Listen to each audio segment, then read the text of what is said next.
বিসমিল্লাহির রহমানির রহিম। সুপ্রিয় শিক্ষার্থী বন্ধুরা, আমার সামনে বসে আছো, সবাই কেমন আছো? যে যেখান থেকে আজকের ক্লাসটা দেখছো সবাইকে আবারও শুভেচ্ছা জানাচ্ছি। বাংলা ব্যাকরণের সবথেকে গুরুত্বপূর্ণ একটা বিষয় নিয়ে আজকে তোমাদের সম্মুখে আমি হাজির হয়েছি। মানে বাংলা ব্যাকরণের কথা বলতেই আমাদের মনে যে কথাটা ভেসে ওঠে সেই টপিক্সটার নাম কি বলো তো? সমাস। আজকে বাংলা ব্যাকরণের সবথেকে গুরুত্বপূর্ণ বিষয় সমাস নিয়ে থাকবো আমি তোমাদের সঙ্গে, ঠিক আছে? তাহলে আজকের আলোচ্য বিষয় কি?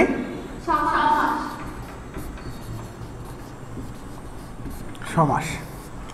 তো সমাস পড়ার আগে সমাস শব্দের অর্থ কি, সমাস কাকে বলে, কোনটা পূর্বপদ, কোনটা পরপদ, কোনটা ব্যাস বাক্য, কোনটা বিগ্রহ বাক্য, কোনটা মানে এগুলো আমরা জানি কি না আগে এটা জানা দরকার, ঠিক আছে?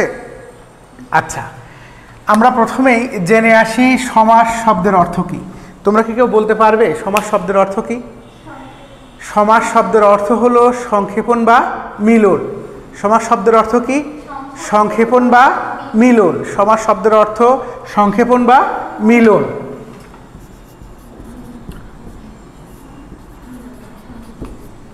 সংক্ষেপণ বা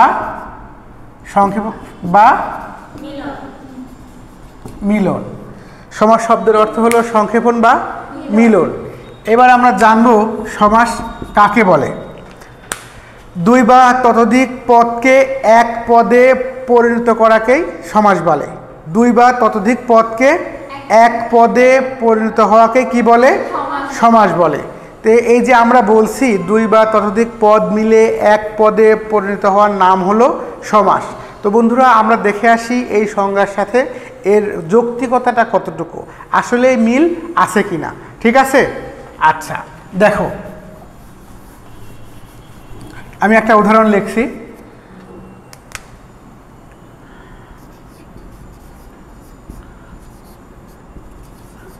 সাহিত্য বিষয়ক সভা সমান সমান সাহিত্য সভা, ঠিক আছে? বন্ধুরা, আমরা কি জানি, আমি একটা সমাসের উদাহরণ লিখেছি, আমরা কি জানি এই বাক্যটার নাম কি? আমরা কি সবাই বলতে পারবো এই বাক্যটার নাম কি? এই বাক্যটার নাম হচ্ছে ব্যাস বাক্য। কি বাক্য? ব্যাস বাক্য। এই বাক্যর আরো দুইটা নাম আছে, আমরা কি বলতে পারবো সেই এই বাক্যর অন্য নাম দুইটা কি? ব্যাস বাক্য অথবা বিগ্রহ বাক্য। কি বাক্য? বিগ্রহ বাক্য অথবা সমাস বাক্য অথবা কি সমাস বাক্য। তাইলে এই বাক্যটার কয়টা নাম? তিনটা নাম। আমরা এটাকে বলতে পারি ব্যাস বাক্য, এই বাক্যটাকে আমরা বলতে পারি বিগ্রহ বাক্য, এই বাক্যটাকে আমরা কি বলতে পারি? সমাস বাক্য। এই যে ব্যাস বাক্য, এই ব্যাস বাক্যে আমরা কয়টা পদ দেখতে পাচ্ছি বলো তো? তিনটা পদ দেখতে পাচ্ছি। এই ব্যাস বাক্যে সর্বপ্রথম যে পদটা থাকে সেই পদটার নাম কি বলো তো? সেই পদটার নাম কি? ব্যাস বাক্যের সর্বপ্রথম যে পদটা থাকে সেই পদটার নাম হলো প্রথম পদ অবলিক কি পূর্বপদ। প্রথম পদ অবলিক পূর্বপদ। ব্যাস বাক্যে ব্যবহৃত প্রথম পদটির নাম হলো, প্রথম পদটির নাম কি? প্রথম পদ বা পূর্বপদ। আচ্ছা, এই যে কোনো ব্যাস বাক্যের সর্বশেষ যে শব্দটা থাকে সেই পদটির নাম কি পদ? শেষ এই পদটির নাম হলো শেষ পদ। কি নাম? শেষ পদ অবলিক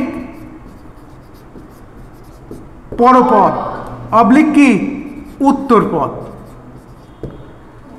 আমরা প্রথম পদ বা পূর্বপদ চিনেছি, সর্বশেষ যে শব্দটা থাকে তার নাম হলো শেষ পদ, পরপদ অবলিক কি উত্তর পদ। আচ্ছা, তাইলে আমরা প্রথম পদকে বলছি পূর্বপদ, শেষ পদকে বললাম শেষ পদ।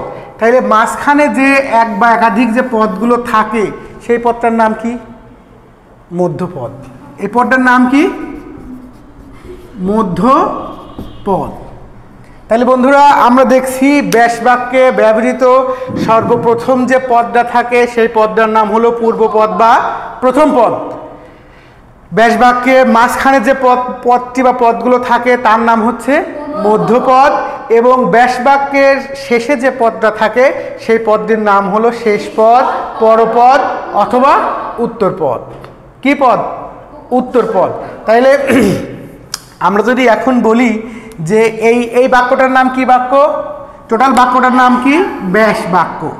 ব্যাস বাক্যে আমরা কয়টা পদ পেয়েছি? একটা, দুইটা, তিনটা। তাহলে এই প্রত্যেকটা পদের এক একটা নাম রয়েছে, নাম রয়েছে না?